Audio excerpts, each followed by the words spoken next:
Hey everybody, welcome to Average Guy Opinions. I am your average guy, not your average guy, John Corelli. I can't even say my own title right, which is probably a good theme for this video. I don't know if you can notice my shirt. I'll show you. It's very stupid. It's got cats with sunglasses and the American flags and fireworks because it's silly, and it's kind of how it's my middle-aged dad thing that I wear on the holidays, that the patriotic holidays like Labor Day, which is more of a workers' holiday, honestly. July 4th to celebrate our independence, and of course Memorial Day, which is today. Um, I don't have much of a problem with Memorial Day, but I do have a problem with people that try to force me to genuflect to the troops, because man, this could be a 2 or 3 parter. Honestly, I'm hoping to get it done in one. But first of all, how about a memorial for all the children and women that are dying currently in Palestine as we let Israeli aggression go unchecked, right? I mean, the people that represent this government right now, our government, and just the absolute hypocrisy that is going on in Washington with Republicans that often hate the Jews, but in this case, oh, we're going to support them fully. Why? I don't know. I really don't know. But yeah, so I really have some issues with this. I'm not even going to call it a conflict. This is an extermination. This is a genocide going on in Palestine right now. All you have to do is let the Palestinians have their own state, and this can be solved. And Israel keeps out of there, gets their settlers out of there. That's what should be going on right now. Instead, world watches while women and children and other innocents get slaughtered. Um, you know, and I've also seen some ironies in how we're approaching the Ukraine, who we also left swinging in the wind, right? We've given them some weapons recently, but you could let a guy like Putin say, well, if you intervene in this absolute annexation or attempted annexation of the Ukraine by Russia, I'm going to threaten nukes. Hopefully you have long enough memories. It's only been 2.5 years, not even yet. It's been 2 years and like 3 months, almost exactly. 2/24/22 was when the war started. So we're in about 27 months at this point. We have minimally helped. European nations have minimally helped.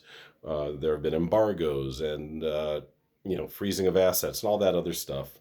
Yet the Russians keep coming. And now, I don't know if you've watched these last couple weeks, we are trying to tell the Ukraine how to defend themselves, right? The Ukraine recently targeted a nuclear targeting facility of some sort. They recently, what else? Oh, they hit a petroleum plant. And the West has the nerve to say, well, don't do that. Our oil prices will go up, or the oil prices in Europe will go up. Are you fucking kidding me? We're going to leave this little country swinging in the wind and let an unchecked aggressor just do what they want, run by a madman, right? Run by an absolute madman, the next Hitler possibly, and then have the audacity to tell them how to defend themselves. Get the fuck out of here, United States and whatever countries are kind of sort of supporting the Ukraine. No, you go in 100%.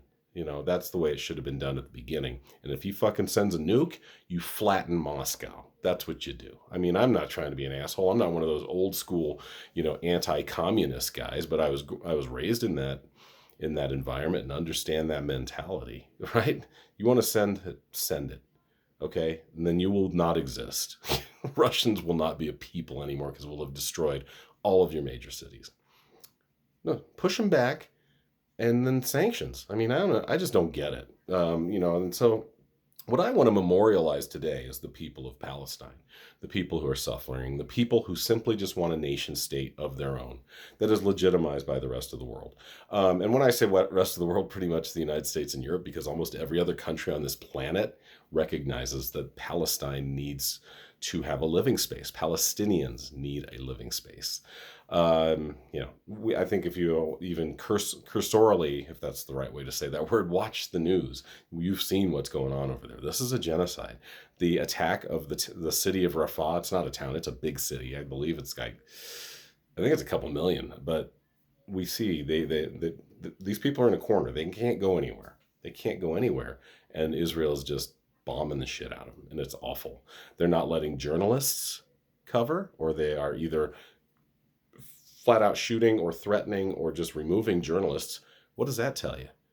What does that tell you? If the journalists can't be there to cover what's going on because one side says it's not okay, what does that tell you? Come on, folks, get real.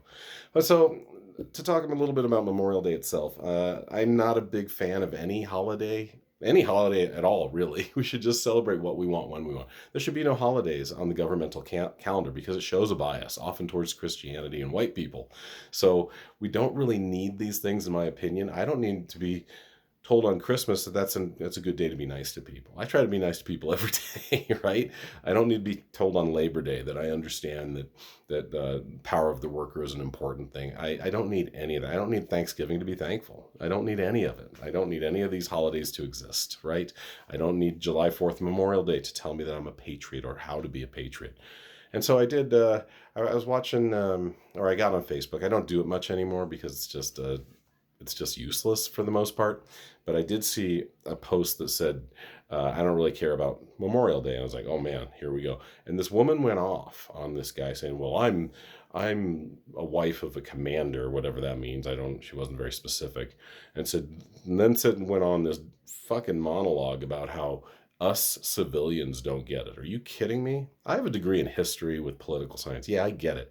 I get the fact that we haven't been in a legitimate war since World War II. All of them have been based on either an ideological threat or oil, right? Let's get real, right? We haven't been in a legitimate war as a nation to defend our soil since World War II.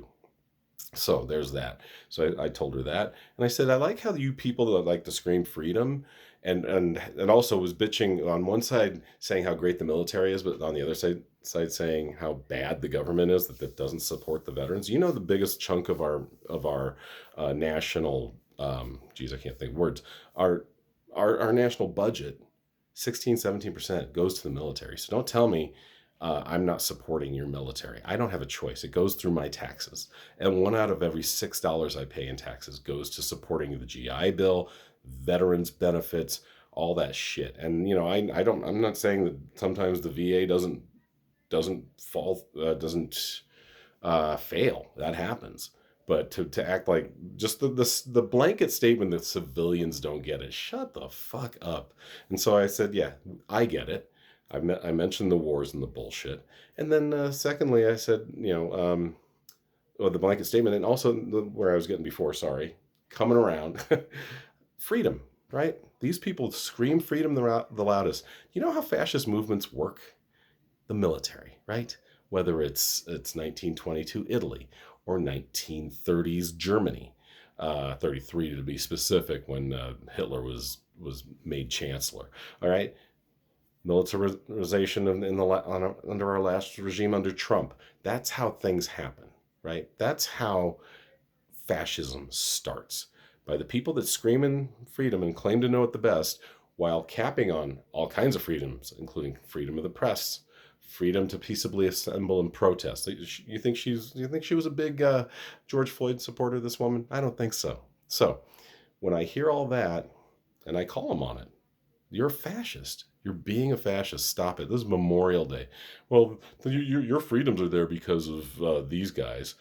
The guys that probably last had anything actually to do with any freedoms that I enjoy to this day are closed in on 100 years old or are dead. Okay, Vietnam didn't help with my freedom. Going to Iraq, Afghanistan, none of these kept me free as an American. Okay, one of the greatest documents written in human history, which is being chipped away at, by the way, by the Republicans and Trump, and even Democrats who aren't reacting well enough to these limitings of our freedoms. Those are the people, though, that you really got to watch out for, and they are the ones that will actually have us in a fascist state, and it's scary. Anyway, that's pretty much part one. I do want to talk a little bit more about my experiences with military people. I'm not saying they're all bad, but I'm also not saying they're all good. That's the real problem, is people saying, hey, they're all angels. No, they're not. And I'll explain that in part two. Thanks for checking us out, guys. I hope you have a happy Memorial Day, and don't feel guilty about eating a burger, or that you should have to kiss some military guy's ass because you have a hot dog and got the day off. All right?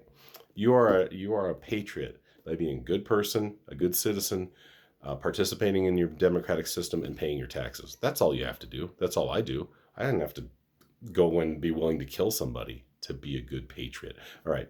Part 2 coming up. Thanks for listening to part 1. Bye.